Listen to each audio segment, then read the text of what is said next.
Bienvenidos al canal La Voz Te Habla. Te hemos escuchado y ya estamos aquí. Todas tus dudas tienen respuesta. Venimos para ayudarte. En los próximos minutos vas a disfrutar de una experiencia de sabiduría. Solo te pedimos que lo aproveches. Ya sabes, nada es porque sí o no. Grandes mensajes para la humanidad. Mi universo místico, por Ann Davis.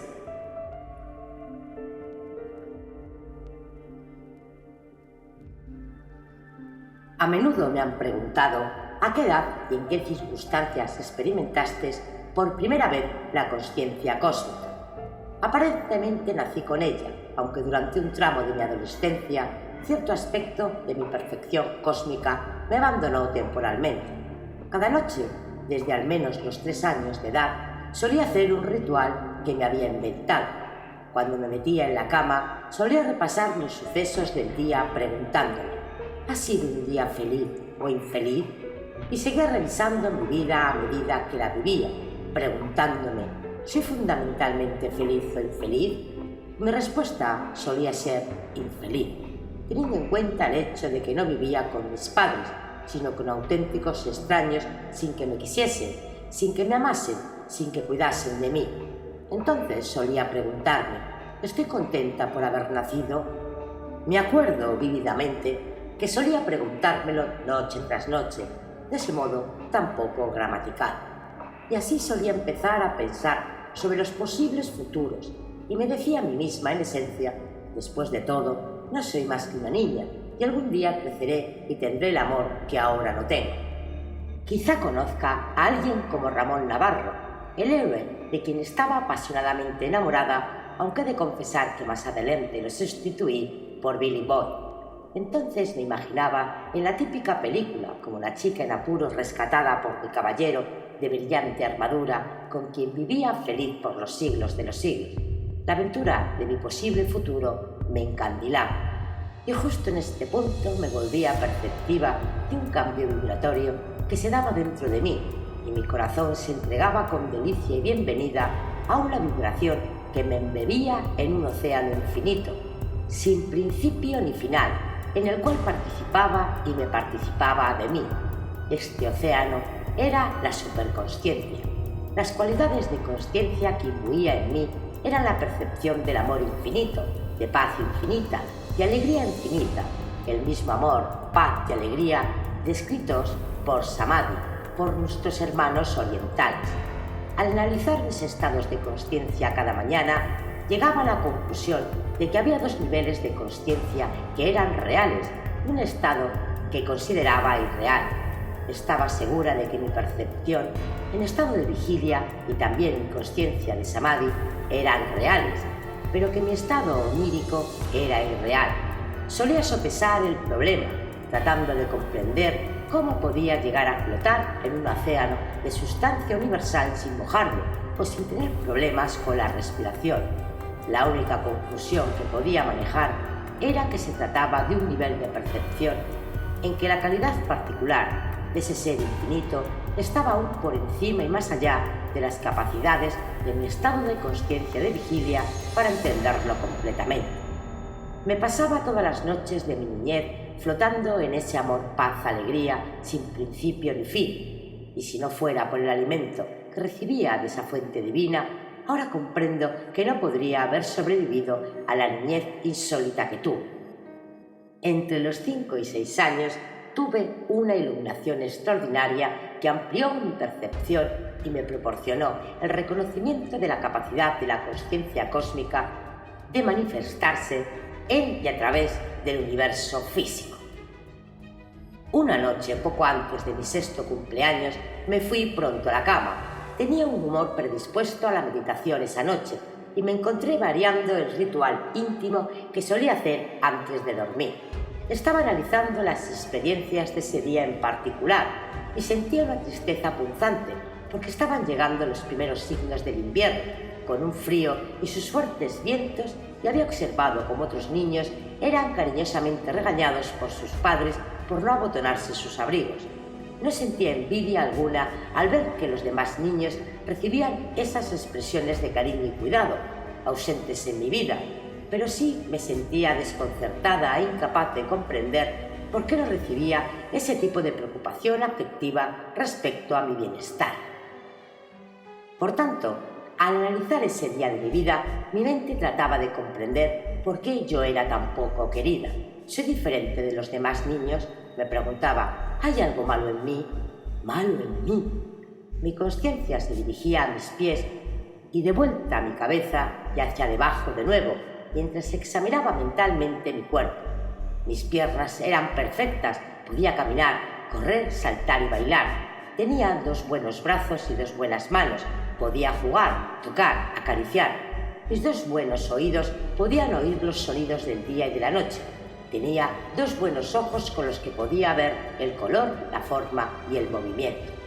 Un nuevo sentimiento me embargó, temblando de maravilla, un sentido de convicción absoluta y mágica de que mi cuerpo estaba constituido por el misterio, y que yo era un milagro, hechinda por un sentimiento de éxtasis jubiloso, y salté de la cama y corrí a la sala de estar, donde encendí la luz.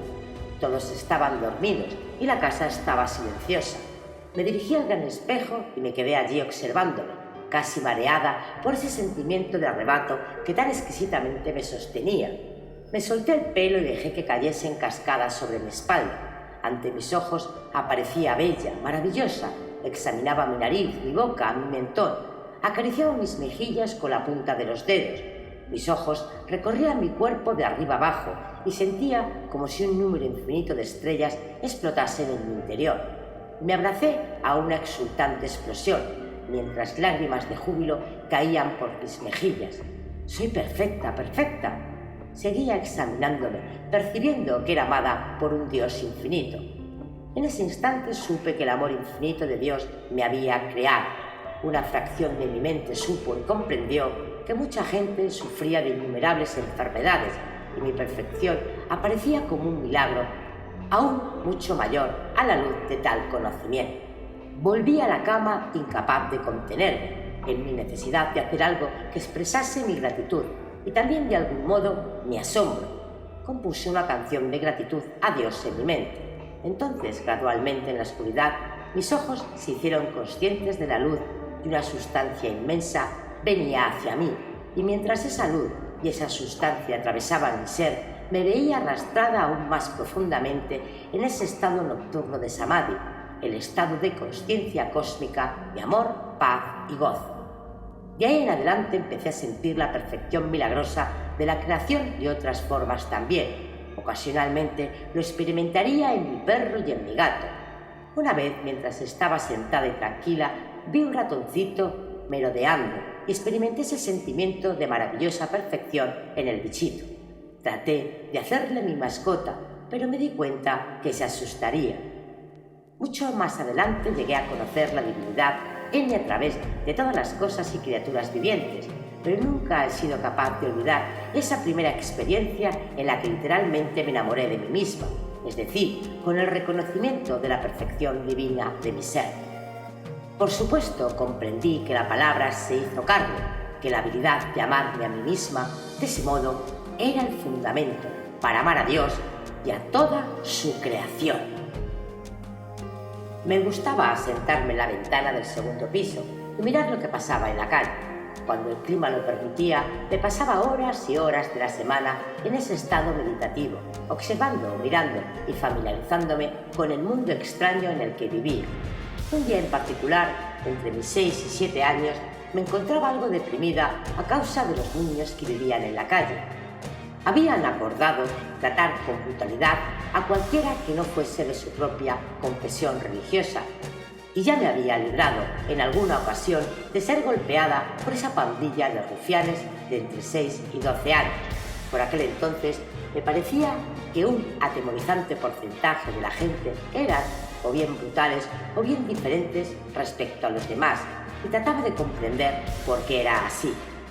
En ese momento no me sentía particularmente a gusto con la raza humana, así que me las tenía con mi perro Dixie, que se sentaba a mi lado en la ventana, compartiendo cojín y amistad. Acariciaba el suave pelaje blanco de Tixi, sintiendo con placer las cálidas emanaciones de su cuerpecito viviente. Pero Tixi oyó algunos sonidos excitantes en la cocina y saltó, dirigiéndose hacia allí para investigar. De nuevo sola, seguía mirando las escenas de la calle. De repente noté la presencia de un perrito blanco que me resultaba conocido, correteando por la acera de la calle. Me encontraba con todo mi ser anhelando estar en la calle para poder acariciar a la criatura. Sentía como todo mi corazón y mi alma lo deseaban. De repente me encontré en la calle frente al perro, agachada, con mi mano en situación de acariciar su cabecita. Pero ese perro nunca llegó a recibir la caricia. Me encontraba tan sorprendida al descubrirme en la acera que me puse de pie, en un estado de asombro, preguntándome cómo podía haber saltado desde la ventana del segundo piso sin sentir impacto alguno en mis pies y sin haber saltado conscientemente. Miré hacia la ventana. Allí estaba el balconcillo, pero yo no estaba allí. Mientras tanto, el perrito blanco siguió con sus quehaceres. Me sentí alarmada. Me dije a mí misma: estoy en un lío. Mamá está en la cocina y sabe que no he podido salir de casa sin pasar a su lado y pensará que he saltado 2 pisos hacia el suelo. Me la voy a cargar. Entonces miré por la calle. Uno de los pequeños rufianes que me había visto gritaba pidiendo refuerzos mientras se dirigían hacia mí. Miré hacia arriba, hacia la ventana vacía, con el cojín en un marco, deseando desesperadamente estar de vuelta allí mismo. De repente, allí estaba. El chaval, que corría hacia mí, empezó a gritar incrédulo y asombrado, igual que 2 niñas que venían en respuesta a su llamada. Una de ellas decía: ¿cómo lo ha hecho? Me encontraba sentada confortablemente en mi cojín, sintiéndome tranquila y satisfecha por haber evitado al enemigo. Recuerdo que caí en la indulgencia de hacer alguna burla con mi pulgar en la nariz. Muchos años después, cuando me familiaricé con los fenómenos psíquicos, me preguntaba si me había proyectado astralmente o si realmente había levitado.